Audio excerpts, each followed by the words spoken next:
It's no secret that DC and Warner Brothers' attempt to create a cinematic universe to rival Marvel's hasn't been going too well. The common sentiment I see whenever news about the turbulent productions at Warner Brothers surfaces is something along the lines of, I can't believe they're rebooting again. Talk about superhero fatigue. So this is how the superhero movie dies. Yet, superhero movies continue to rake in more and more cash with every release. Even the ones that do poorly still rake in a hefty return on investment. My knee-jerk reaction to another slew of reboots from Warner Brothers was to groan. But then I thought for a minute, what if reboots were good?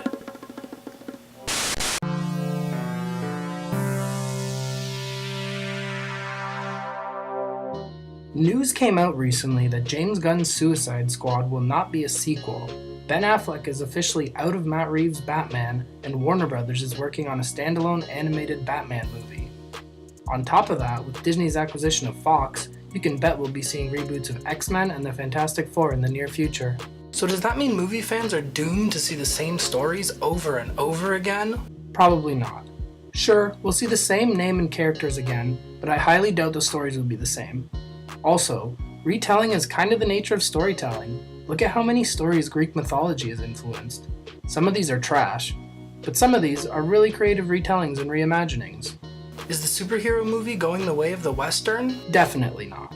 The Western at its height lasted for about 30 years of about 140 movies a year. Of course that was because Westerns were way cheaper and simpler to make than a superhero movie. But I still don't think audiences are even close to bored of superheroes. Look at the box office for Infinity War, or even Aquaman. Fucking Aquaman, played by a bearded cardboard cutout, made all that money. Is cinema going the way of the dinosaur? In the future, movies as we know them and digest them might change, but visual storytelling will never go away. If and when superhero movies die, it won't be because of reboots. In fact, reboots may do more good for these franchises than elaborately woven, interconnected cinematic universes. It's actually pretty comic accurate to reboot these series every few years. All of you walking continuity encyclopedias can answer this. How many crises have there been? How many alternate Marvel universes are there? Did the New 52 or Marvel Now tank the industry? I'm pretty sure they didn't. Quite the opposite, really. To the dismay of comics elitists, every reboot brings in more kids and normies, which is great for comics as a medium and a business. What if I told you rebooting movies every few years is the same way? I'd argue it's even better when a reboot follows up a movie that tanks. The bigger the budget, the more hands in the kitchen.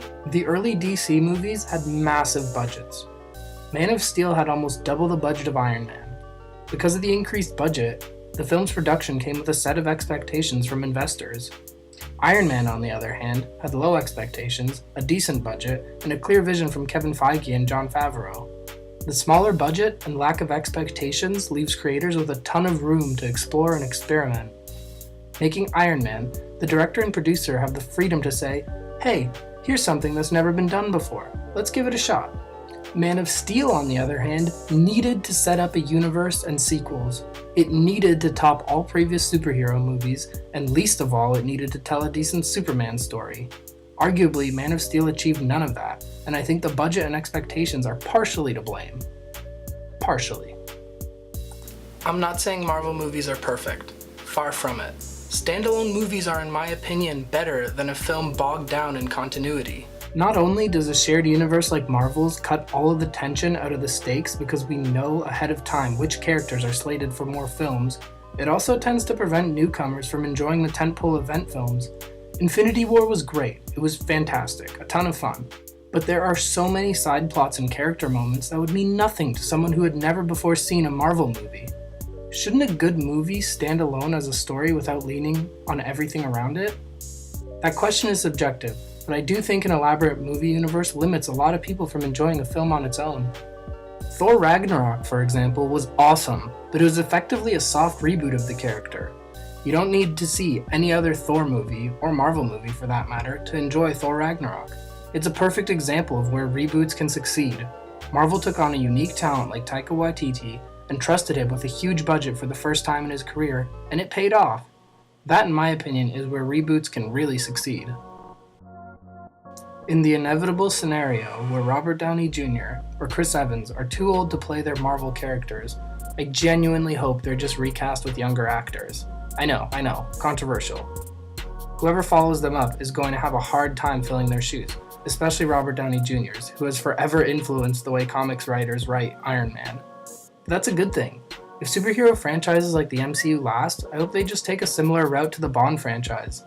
Yeah, there have been some dud Bond films. Those duds push the next filmmaker to think more creatively about how they portray the character next time. And even if these choices kill a franchise, then it dies. And that's okay too. Bringing on new talent and giving them free range with an established franchise is a great opportunity to tell a unique story that reaches a huge audience. It's an opportunity to be creative and to push the status quo. I know. There have been some legendarily bad reboots. Amazing Spider-Man was abysmal. Fantastic Four was unwatchable. But plenty of reboots and standalone films have worked fine. Spider-Man Homecoming, X-Men First Class, The Dark Knight, Spider-Verse, Deadpool.